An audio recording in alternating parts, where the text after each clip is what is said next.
Welcome to On the Beat, everyone. I'm Troy Thompson. Joining me today from Community Counselling Services is Keenyn Wald, and he, of course, is the County Administrator over there at Pines and Caddy Hill Recovery House, Alcohol and Drug Facilities. Welcome to the show, my friend. How are you? I'm doing well. Okay, thanks. I want to talk a little bit about addiction in general, because I have people in my family that have drug addictions, and it is different for every family and every person out there.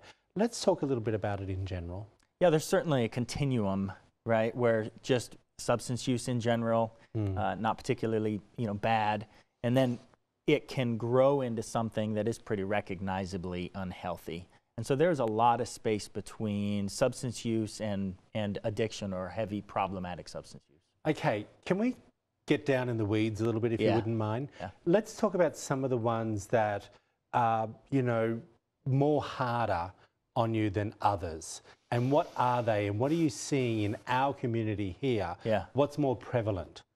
Goodness, alcohol, especially over the past year in the pandemic. Oh my gosh, yes, of course. Alcohol use has skyrocketed.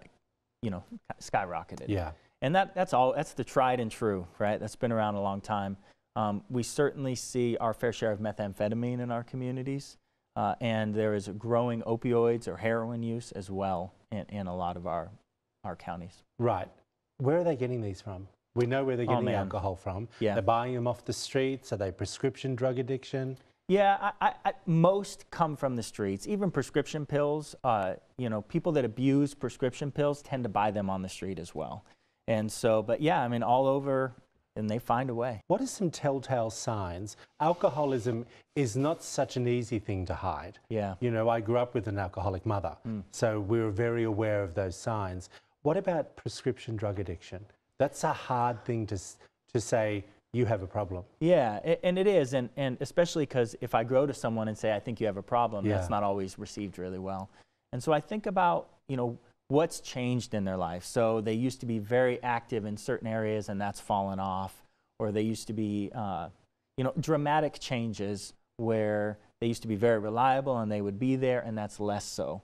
Or there's sometimes when you see somebody and it's clear they're not well or they're really struggling, and just using compassion to say, tell me what's going on, how are you doing? And so, communication, I'm a therapist, so communication is the key point here, but really trying to recognize just those telltale signs that something's going on. Whether it's substance use or not, something's going on. When you have a drug addiction, it's completely different to mental illness. They are not necessarily open to having that conversation. That's right. What can they do? What can the loved one do where it's not so you have? Yeah. Not a jab. Yeah. And a lot of that is saying what I'm worried about.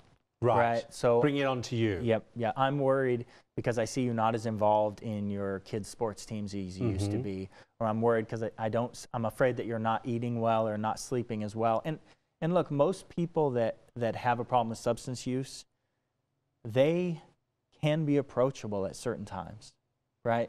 It is, a lot of people with substance use disorders are thought of as very defiant, and that may be true, but at the same time, these are folks that are struggling. Yeah. And so if we can just be consistent with our care and our compassion, I think that eventually somebody will respond and want to talk about it. Is there a hotline that people can call your offices and say, look, one of my best friends I know has a drug addiction, but I don't know what to say to get them to come in? Yeah, our two facilities, Pines and Caddy Hill Recovery Center and then Recovery House, if they just call them and ask to speak to admissions or just is there somebody I can talk to, they'll get with somebody. That's the important thing. Your friend has a backup. That's right. That's what we like to hear. Thank you so much.